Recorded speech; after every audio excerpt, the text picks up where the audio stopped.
Iain from Ranking the Obscure, or RTO. This is where we're going to be now, and I'm going to sort of drop the Ranking the Obscure and just say RTO. It is morning, it's Thursday morning, starting bright and early today because at 7 o'clock tonight we've got a live stream, so I want all the videos done so I'll just do the live stream. So today we're in for a real treat. If you're a big Thin Lizzy fan like myself, this is for you. This is the Black Star Riders. It's the band that Scott Gorham put together. They started off just doing like, you know, he's got Thin Lizzy sort of a band, and they went out and did some, you know, the classics. But when they decided to record new material, they decided to go under another name, which I think is pretty good. But it continues the legacy of Thin Lizzy. Where Thin Lizzy continues as on an occasional basis, but the Black Star Riders are the band, and the band that they record under. So in the original band was Ricky Warwick from The Almighty, and I always said, God, it'd be good in Thin Lizzy if they got that together. And then there's they had Scott Gorham, of course, Robbie Crane on the bass, Jimmy DeGrasso on the drums. He left in 2017, and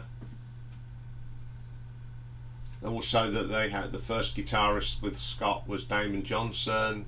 He also departed the band at some stage, but whoever's been in the band have been terrific. I have seen them. In fact, it's quite funny. The two administrators on the Facebook page of myself, we always went to the same gig. We saw Black Star Riders, Whitesnake and Def Leppard. What a good combo. So I thought they were brilliant.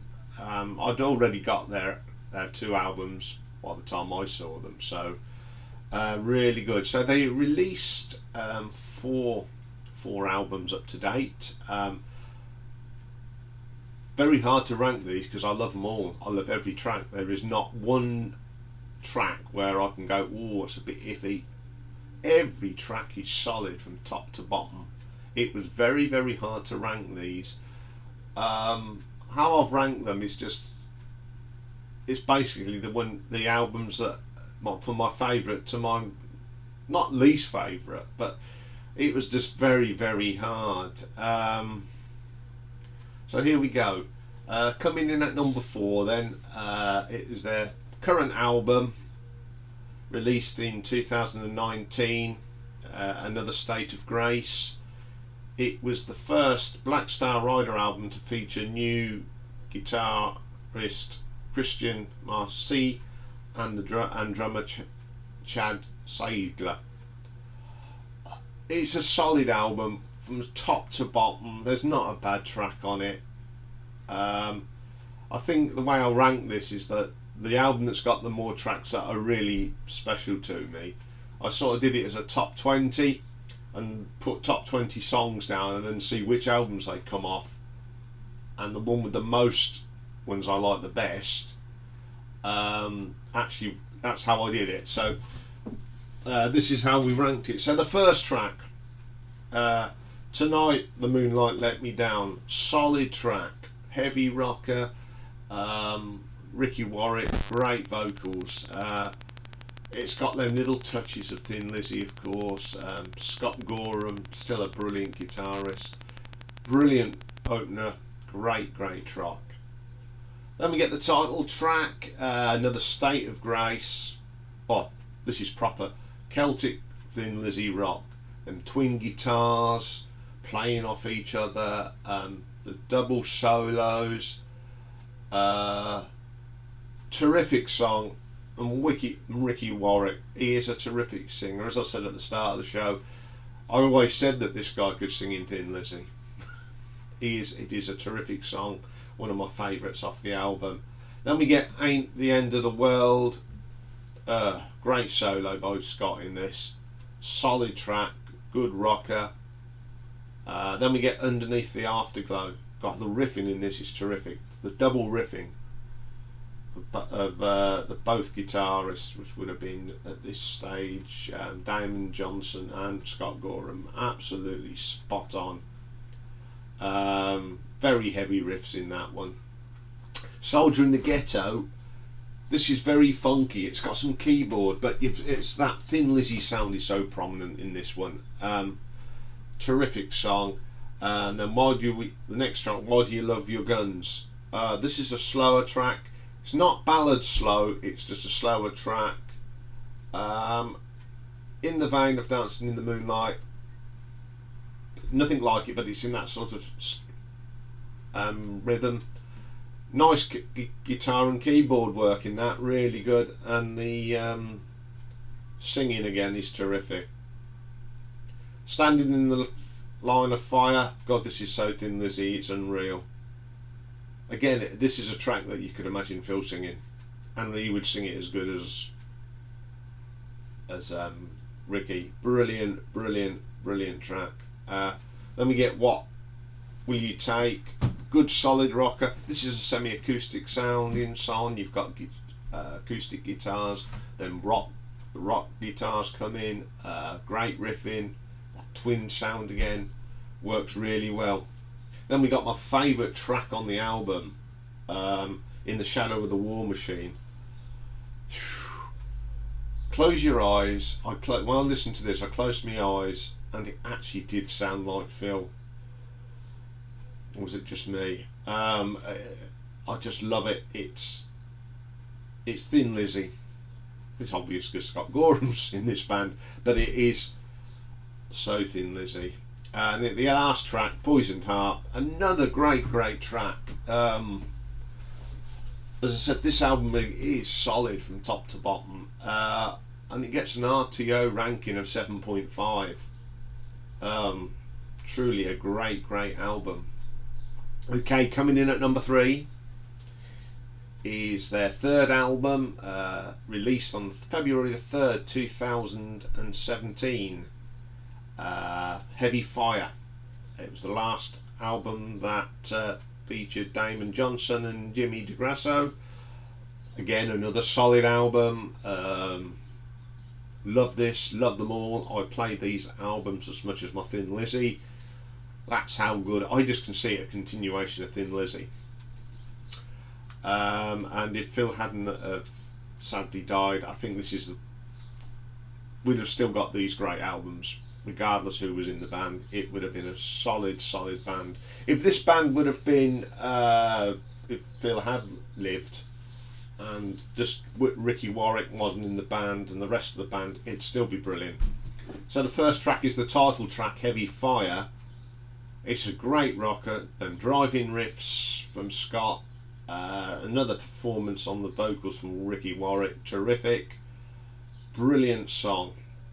Then we get When the Night Comes In. Love the drum from Jimmy DeGrasso on this. It's so Brian Downey. It's unbelievable. It's another great solo from Scott. Warwick's vocal is awesome. Terrific song. Then we get Dancing with the Wrong Girl. This is what I call it. To me, it's a classic Thin Lizzy song. You got that double guitar riffing, the bass is amazing, and you can imagine Phil singing this. This would have been one of them songs that Phil would have. You could just imagine him with his bass high up as he used to play it, singing this terrific song, my favourite off the album. Then we get Who Rides the Tiger. Awesome drumming in this.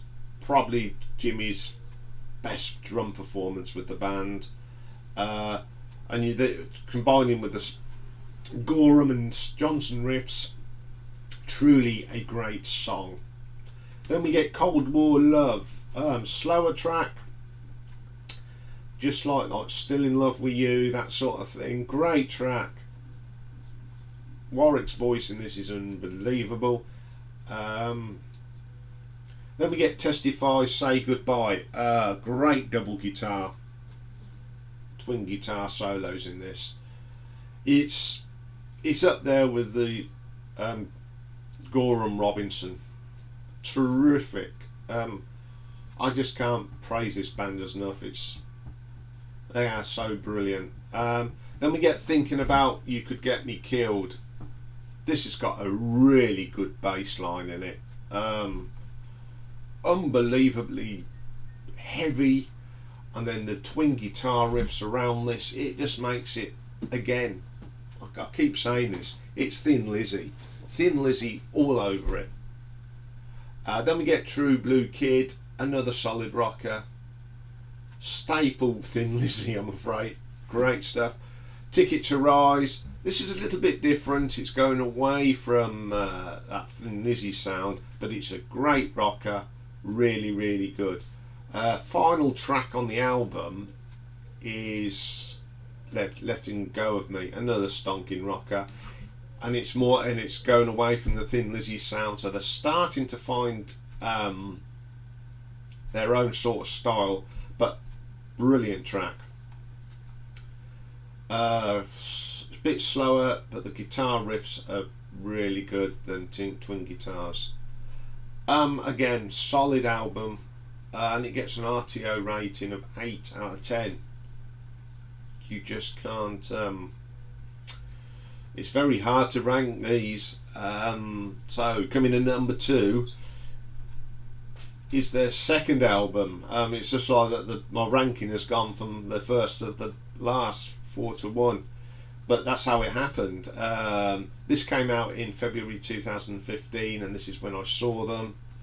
The Killer Instinct is a solid album. It's got some of my favourite tracks on this. First track, the title track, Killer Instinct.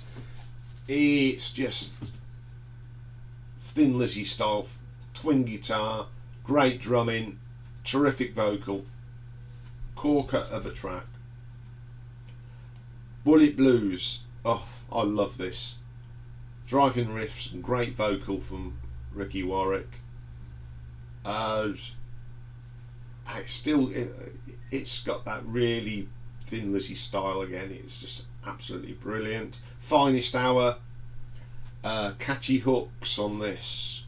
It's one of them songs that if you hear it, you go off and do something else, and you doing something that's got nothing to do with music, and bang, in comes the catchy hook from Finest Hour. Terrific. And then we've got probably one of my favourite songs, probably my second favourite song, Soldier Town. This is truly a classic. It's up there with Emerald and Black Rose. Very Celtic, terrific song.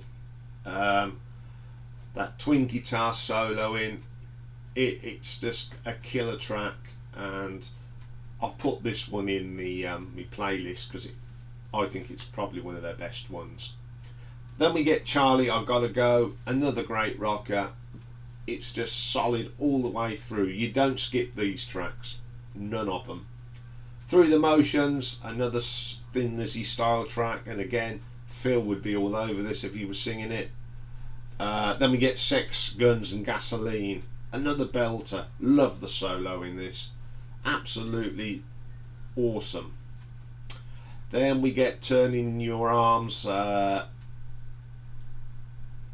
more the Lizzy stuff, bit like Don't Believe a Word in places. Really good song, I love that one. Then You Little Liar, great heavy track, great rocker. Ricky Warwick all over this, fine performance, and a great way to end the album. RTO ranking of 8.5, solid as you like. So coming in at number 1 is the debut album from 2013, All Hell Breaks Loose. I remember getting this when I heard it, because it had, there was this band and there was a picture of Scott Gorham.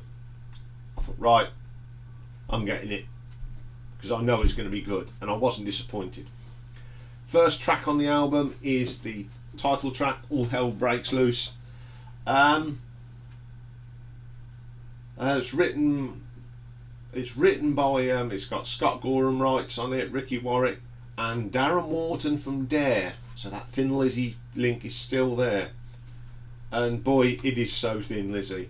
To hear this is the first track I heard, you think, good, this is going to be good. And it is. It's a brilliant, brilliant track.